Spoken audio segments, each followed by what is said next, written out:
Yo, let me tell you something, man. There's no reward without risk. You can't keep playing it safe. You got to spend the money to make money. You got to invest in yourself. Don't look for any handouts. Put in the work. A lot of individuals are so nervous and so scared to lose, and they're not paying attention to what it's going to feel like when they win. If you have a negative attitude, if you think you're going to lose, 9 times out of 10, that's going to contribute to you losing. But if you go into situations well prepared, you put in all the work, you put in the grind, you put in the time, you sacrifice playing, partying to focus on whatever that is your passion and purpose is, the outcome is always going to be better than what you thought it was. Fall in love with the process. Don't do something for 2 or 3 days and be like, yo, why I didn't get this result? You didn't put in enough work. Don't look at everybody else. Don't listen to the naysayers of the outside noise. You got to put into work. You got to put in work until you're an expert. Until you're an expert. Some people say 10,000 hours make you an expert. Yo, put in more than 10,000 hours. If you got an 8 to 5, your life shouldn't start until you're 5 to 9. Your 5 to 9 is going to be very, very, very important on what you're going to achieve when you leave work. You can't say, I don't want to work for no one else, but you're not putting in the work after work to make sure you're achieving whatever that goal is. You know what I'm saying? I used to always tell myself when I had just a regular job, and there's nothing wrong with it. I used to be like, yo, my life don't start until I leave that job, right? Going to work, you feel like a robot. You do the same thing over and over and over again.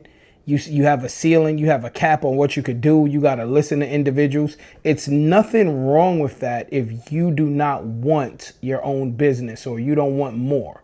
If you're in your career or you're in your job and you love it, this may not be for you. You know what I'm saying? But for the individuals who want to be an entrepreneur, or they don't want to work the traditional 9 to 5, and they don't want no ceiling and no cap on how much money they can make, you know what I mean? And they create their own revenue. This is for you. You got to take that risk to get that reward. You got to put in that time to get the results. You got to have an 8 to 5 and a 5 to 9. And that 5 to 9 is going to be highly important and really, really monumental on your next step. You know what I'm saying? Like momentum, when you moving in the right space at the right time, that momentum shift where you're basically starting to see all your work coming to fruition and individuals are starting to gravitate towards you. That's from all that work you put in when nobody was looking and watching. You know what I'm saying? When you was passing up on the party and the drinking and smoking, when you was passing up on all those things. Because one thing I could say for certain is when you got money, there's nothing you can't buy, right? A lot of individuals want to party when they didn't make it. I'd rather party when I made it. And partying for me would be just furthering my education, furthering my knowledge, furthering my money. Therefore, I can do whatever I want whenever I want to do it. If that's what type of life you want, you got to be willing to get in the trenches and do whatever it takes to get there, ethically and morally. You know what I'm saying?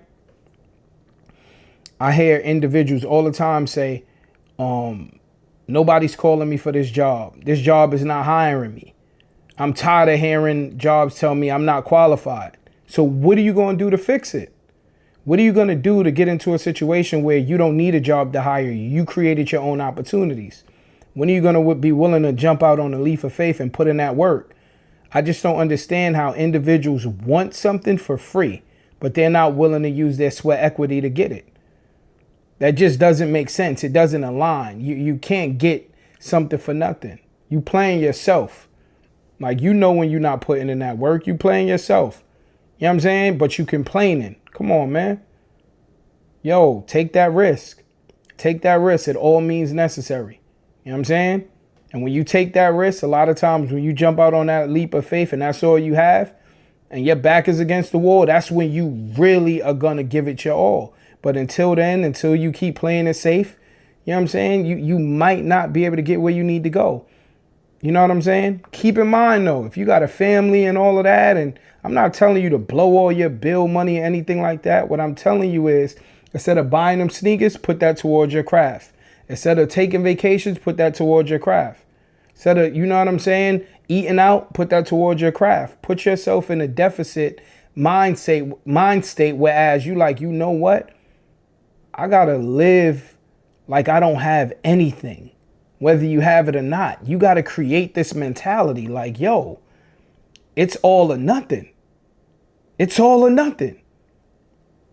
Because the current rate you're going, you're on a treadmill. You're running in place. Don't look at nobody else and be like, yo, I don't know how they get it. You don't know what that person put. You don't know what type of work that person put in, but behind closed doors. You don't know what they're doing. You're not around someone 24/7, 365. And that's what you fail to realize. You think, oh, I see everything they doing. They not doing much. People do stuff when you're not looking. People are putting in work when you're not looking. And some people just have more of a talent towards that area, whereas they may not have to put in as much work as you because they was more or less gifted or destined for that. Whereas you just see it as a popular thing to do. So you're starting from not really knowing how to break through into it to trying to build your skills up, build your muscle memory. You know what I'm saying?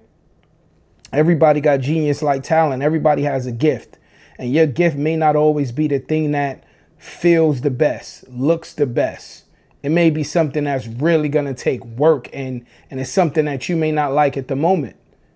You know? So biggest advice I could give is try to find out what your gift is. And usually your gift is something that comes naturally, right? And you love doing whether you get paid for it or not. And sometimes it may look totally different. You know, like I never thought about doing content creation. Like I wanted to do it, but I never thought that's what I really wanted to do where I'm going all in. I never thought about that. You know what I'm saying? And I'm not talking about social media. I'm talking about creating content that's everlasting, that can help people and is therapeutic to me. I never thought that would be it. I went from playing ball and getting fresh and being fly to doing content creation. And as much as people told me, yo, you'll be real good at it. You should do this. You should do that. I'll be like, nah, I'm cool. I don't want to be in front of a camera. That's not me. And all the time that I used to push it away used to come back around. Brand new people used to tell me. I end up being in a situation where people gravitated towards me on camera if I'm with somebody else. Like, it's crazy how life works. It's crazy how life works. And I'm just appreciative that I start listening sooner than later. Because sometimes you let your gift pass you by and then, man, hard work beats talent. With talent, to work hard. And if you don't work on your gift, it's going to be really hard to succeed in this life now. We already see what's going on. Economy, everything is inflated. So if you're a person that is selling something and your product isn't selling anymore, what do? How do you reinvent yourself? Yo, from 2025 and beyond, man, it's about reinventing yourself and really figuring out what it is you can do and understanding the market and know how to supply and demand. And that supply and demand start from within first. Make sure whatever that is you're trying to be a supplier or a demand of, you really know the ins and outs of it and you love it and you just not doing it for money, man. You're just not doing it for money. Money comes and goes, man. The passion, though, once the passion leave, it's very hard to get it back. You know what I'm saying? Once your purpose, if you don't know your purpose and you just focusing on what everybody else is doing, but that's not your purpose, you're not going to last long in whatever industry you're in, man. Yo, Soul Food Sunday, you know how we give it up, man. Take that risk. Don't let that risk stop you from being great. You know what I mean? Don't let that risk stop you. You know what I'm saying? Fear is not real, man. Fear is bigger in your mentality than what it actually is physically. Don't let anything stop you from focusing on whatever that is you're trying to achieve. The worst case scenario, man, you don't reach the stars, but you're still in the sky. You feel me? Don't let that go over your head. Word, I'm out. Mr. Freak with Flyer Miles, Soul Food Sunday, just some game for you, man. When you wake up tomorrow, hopefully we all wake up tomorrow, make sure you put in that work. Make sure you listen to this message. Make sure you really utilize your gifts. Make sure you focus on your passion and purpose and jump out on a leap of faith and go for that thing you was going for. And if you got naysayers around you, get from away from them. Get from around them. They're not good for you. They detrimental to your overall success. I'm out. One.